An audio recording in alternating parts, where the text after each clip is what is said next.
She said, "I'm not ready for marriage. Let's date other people but stay together." I replied, "Great idea." What she discovered about my new dating profile made her delete hers immediately. I, 32 male, got hit with the "we need to talk" text from Monica, 29, last Monday while I was finishing up a project deadline. We'd been together for 4 years, living together for 2.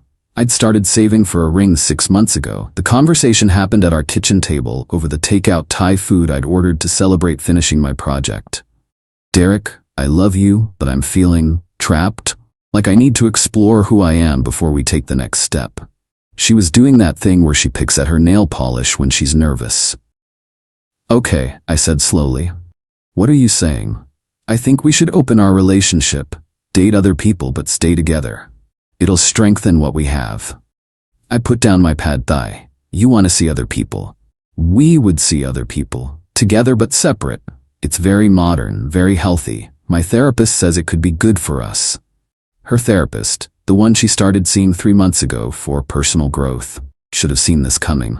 "So you want to date around but keep me as your safety net?"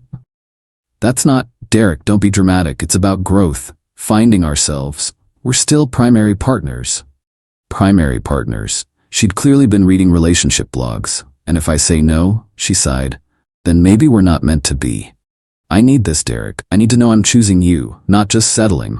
Settling. 4 years and I'm settling. I took a long sip of my beer. "You know what? You're absolutely right." Her face lit up. "Really?" "Totally. Let's do it. Open relationship. Starting when?" "Oh, I was thinking we could ease into it. Maybe start with dating apps." "Perfect. I'll set up my profile tonight." She looked surprised but pleased. Kissed me on the cheek. "I knew you'd understand. We're so mature about this." That night, she set up her profile on 3 different apps while sitting next to me on the couch. Even asked my opinion on photos. I helped her pick the one from her friend's wedding where she looked amazing in that blue dress. "You're being so cool about this," she said. "Why wouldn't I be? This was a great idea." She went to bed happy. I stayed up and created my own profiles. Update 1, LMAO, you guys called it. Of course she already had someone in mind. Wednesday afternoon, I'm working from home when Monica texts, "Having coffee with someone after work, don't wait up." Cool. No problem. I had my own plans. See, what Monica didn't know was that I'd gotten some pretty immediate matches. Turns out, being a 32-year-old software developer with his own place, a decent job, and recent photos where I don't look like I live in my mom's basement, not doing too bad. But here's the kicker. I'd written my bio very specifically. Recently opened relationship after 4 years. Partner wanted to explore, so here I am. Looking for something genuine, whether that's friendship, casual, or seeing where things go. Love hiking, craft beer, and dogs who think they're lapdogs. 6-1 since apparently that matters. Honest, straightforward, and it worked. Got about 20 matches in 2 days. Started chatting with a few women and they were surprisingly cool about the situation. One, Jessica, 28, was literally in the same boat. Her boyfriend had pushed for an open relationship too. Monica came home at 11 p.m. that Wednesday, glowing. "Good date?" I asked from the couch where I was watching Netflix. "Amazing. His name's Caleb. He's an artist. So deep and thoughtful." "That's great, babe." I didn't look up from my show. She sat next to me. "What did you do tonight?" "Had dinner with someone." She froze. "Already? Who?" "Her name's Jessica, marketing manager. Really interesting person." "Oh," her voice was flat. "How'd you meet?" "Dating app. We matched Monday night." "Monday? That was fast." "Well, yeah, that's when we agreed to this." "Why waste time?" She was quiet for a moment. "Where'd you go?" "That new sushi place downtown." "The one I've been wanting to try?" "Yeah, it was pretty good. You should take Caleb there." She went to bed without saying goodnight. Thursday morning, she was on her phone at breakfast, furiously swiping. "Everything okay?" I asked. "Fine. Just looking at my matches." "Nice. How many you got?" "Like 30? That's great. How many do you have?" I stopped counting after 50. She dropped her phone. 50? "Yeah, but I'm only talking to maybe 6 or 7. Quality over quantity, you know? 6 or 7? Is that a problem? I thought we were exploring." She didn't answer, just grabbed her coffee and laptop and worked from the bedroom instead of the living room like usual. That evening, she had another date. Came back early, said the guy was boring. Found me on the couch, texting and laughing. "Who's that?" she asked. "Amanda. She's sending me memes about programming. She's in tech too." Monica looked over my shoulder. "She's pretty." "Yeah, she is. Are you going to meet her?" "Saturday afternoon. We're going to the farmer's market." "That's our thing." Was our thing. Now it's an open relationship thing. You can take Caleb to our things too. Update 2. The spiral started Saturday. I met Amanda at the farmer's market. She was actually cool as hell, funny, smart, called me out on my BS in a way that made me laugh. We spent 3 hours wandering around, buying overpriced honey and making fun of the guy selling healing crystals. Posted one photo on Instagram, just me and her laughing at something, holding coffees. Tagged it, "Great morning at the market." My phone exploded. Monica called 6 times. I didn't answer. I was on a date. When I checked my texts later, "Who is she? Why would you post that?" "Derek, call me back. This is humiliating. Everyone's asking me who she is. Call me." When I got home, Monica was on the couch with her laptop. "I looked her up," she said instead of hello. "That's creepy. She's an engineer at Morrison Tech. She has a master's from Cornell. She runs marathons." "Okay. She's successful. I guess. More successful than me." I sat down. "Monica, this wasn't a competition. How many dates have you been on?" 3. 2, but one ghosted me after. "That sucks." She closed her laptop. "I looked at your profile, and you have reviews."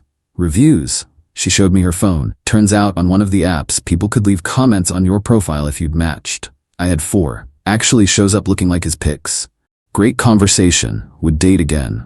Respectful and funny. Rare combo. His girlfriend is an idiot for letting this one go exploring." That last one was from Jessica. We'd stayed friends after realizing we weren't feeling the romantic spark. "People can see these?" I asked. "Yes, my matches can see these. Do you know how this makes me look? Like someone in an open relationship? Like someone who can't keep her man happy." "Monica, you wanted this." She started crying. I thought. "You thought what?" "I thought you'd struggle. You're an introvert. You hate meeting new people."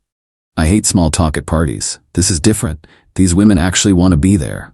"What's that supposed to mean?" I didn't answer. Sunday she spent the entire day on her phone, swiping, matching, messaging, set up 3 dates for the week. "I'm having drinks with Noah tomorrow, dinner with Alex Wednesday, and coffee with Marcus Saturday." Sounds busy. "Yours?" "Cooking dinner with Jessica Tuesday. We're trying to make ramen from scratch. Thursday I'm helping Amanda move some furniture. Then we're getting drinks. Saturday, actually Natalie and I are going to adopt a dog together." She stared at me. "A dog?" "Not together. She volunteers at the shelter, and I've been thinking about getting a dog anyway. She's helping me pick one out." "We talked about getting a dog." "Yeah, and you said not until we were engaged, but since that's off the table." She threw her phone on the couch and stormed to the bedroom. Update 3. Monday night. Monica came back from drinks with Noah in tears. He'd spent the entire time talking about his ex. Tuesday, she accidentally scheduled a work call during my ramen dinner, so I had to cancel with Jessica. When Jessica suggested Wednesday instead, Monica suddenly had a migraine and needed me to take care of her. Thursday, she tried on 6 different outfits for her date with Alex. "Do I look okay?" she asked. "You look great." "As great as Amanda?" "Different. You're different people. She's younger than me. By a year. She's taller. You're wearing heels tonight. Her job is better." "Monica, stop comparing yourself to her." "How can I not? She's all over your Instagram." She wasn't. I'd posted 2 photos in 2 weeks. Meanwhile, Monica had stories up every day from her dates, trying to look like she was having the time of her life. Her date with Alex went badly. He apparently told her he wasn't looking for anything serious, just fun with someone in an open relationship. "He treated me like I was easy," she cried. "Aren't we all being easy? Isn't that the point of exploring?" "Not like that. I want connection." "Then maybe don't mention you have a boyfriend at home in your profile?" "I'm being honest, like you were." "And how's that working out?" Saturday came. Monica had canceled her coffee with Marcus to work on herself. Really, she spent the morning following my Instagram stories. I was at the shelter with Natalie, documenting the dog adoption process. Found this amazing pit mix named Bronson who thought he was a lapdog. posted videos of him trying to fit his 70-pound self on my lap. Monica commented, "Cute, can't wait to meet him," making it look like we were still a normal couple, like the dog was ours. Natalie saw it. "Your girlfriend seems involved." Yeah, it's complicated. Open relationships usually are. My ex pushed for one too, didn't end well. What happened? She thought she'd be the one with options. Turned out, guys wanting NSA with a taken woman aren't usually looking for quality. Meanwhile, women love a guy who's honest about his situation, shows emotional maturity. How'd it end? She begged to close the relationship. I'd already met someone worth closing it for, just not with her. That night, Monica was waiting when I got home with Bronson. "We need to talk," she said. "About?" "I want to close the relationship." I sat down, Bronson immediately claiming my lap. "Why? This isn't working. It's not what I wanted." "What did you want, Monica?" She was quiet for a long time. "I thought Caleb had been flirting with me at work. I thought if we opened things up, I could see what that was like without cheating. And you'd wait and watch you date Caleb?"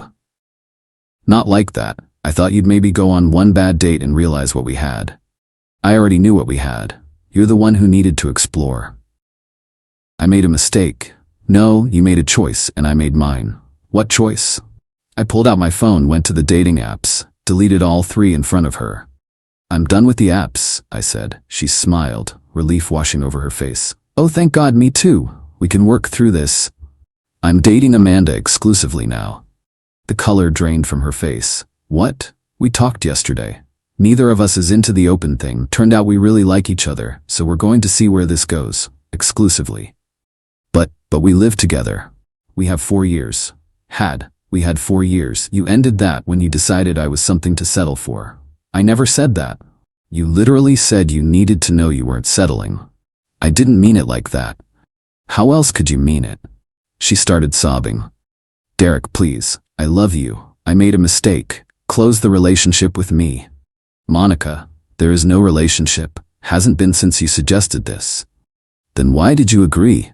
"To see if you'd actually go through with it. To see who you really were.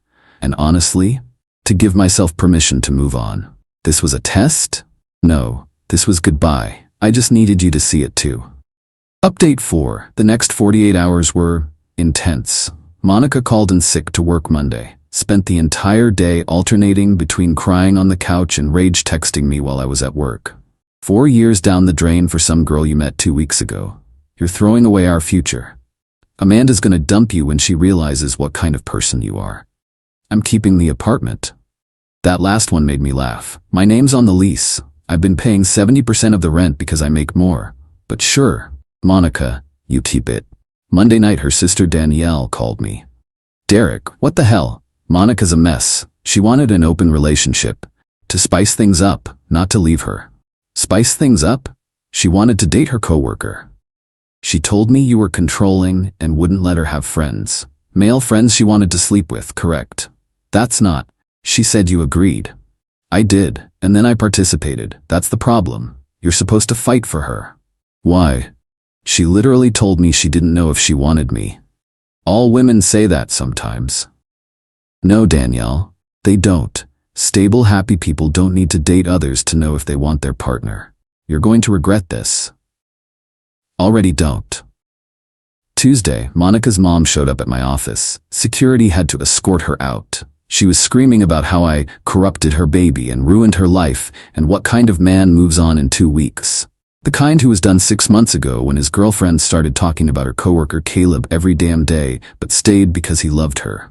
That kind. My boss called me in after. "Everything okay, Derek?" Explained the situation briefly. He actually laughed. "My ex-wife pulled the same thing 10 years ago. Wanted to find herself. Found herself single when she realized the dating pool wasn't what she expected. Tuesday night, I came home to find Monica had rearranged the entire apartment. My stuff was piled in the corner. My gaming setup disconnected. My clothes in trash bags. "Since you're leaving anyway," she said. "I'm not leaving. You are.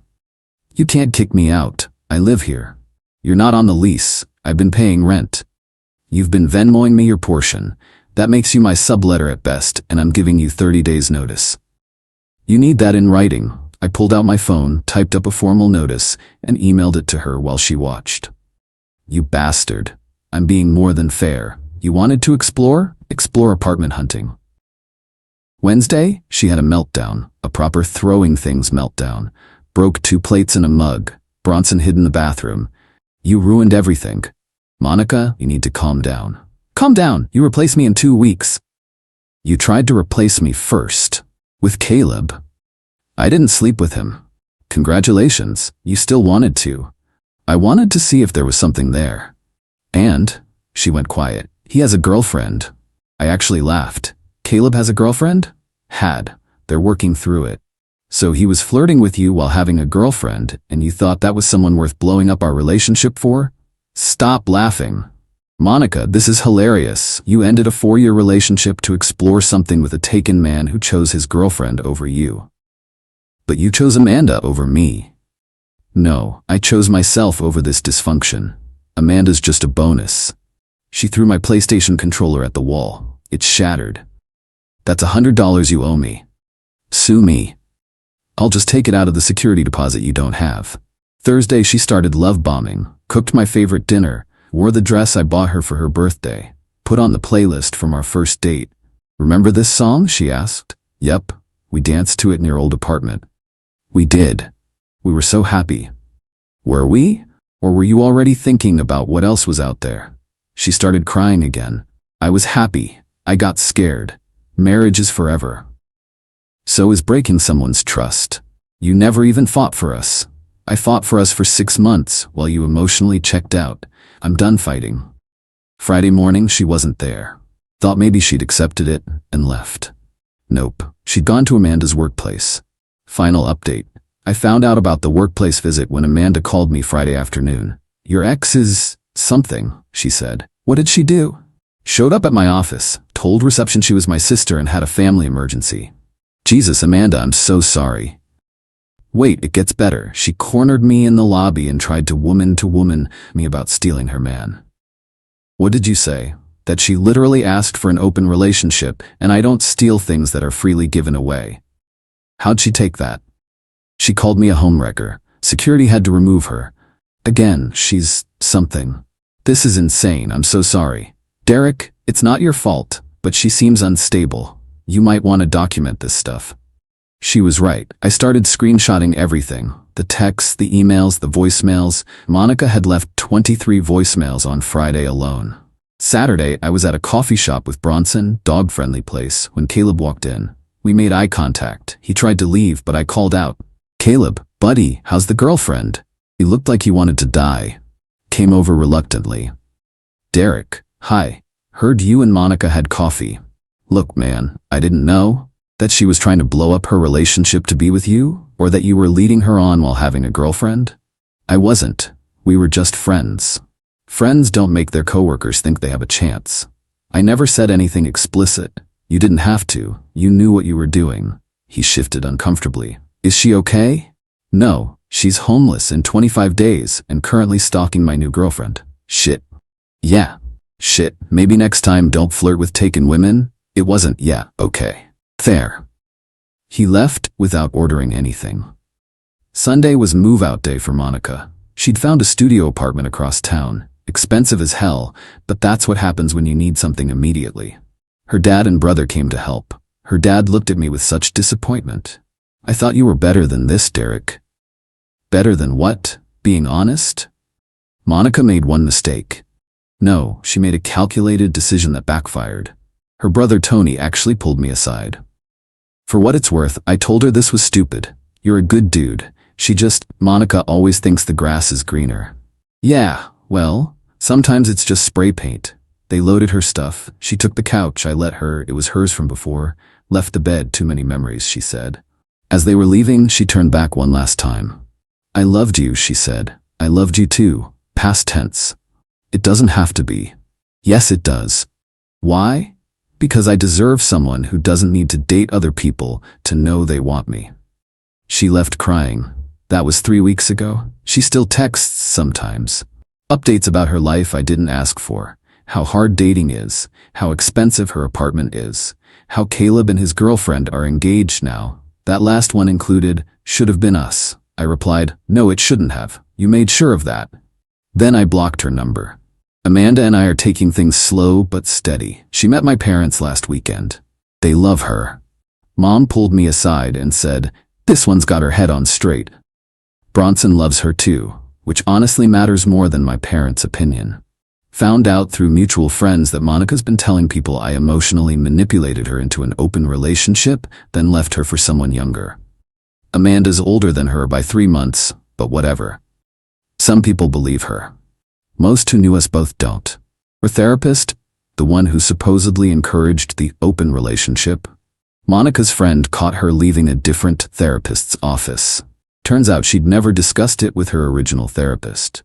She'd made that up to make it sound like professional advice instead of, I want to bang my coworker. The entitlement levels, man.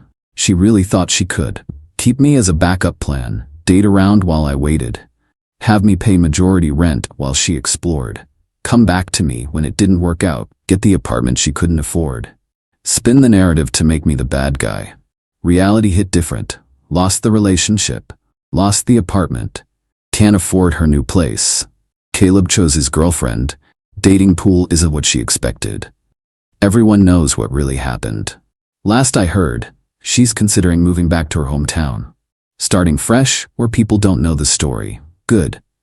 Maybe she'll learn something, but probably not. Me, I'm good. Better than good. I learned my worth, found someone who sees it too, and have a 70-pound lapdog who snores. Sometimes the best revenge is just letting people experience the consequences of their choices. And Monica? She chose wrong.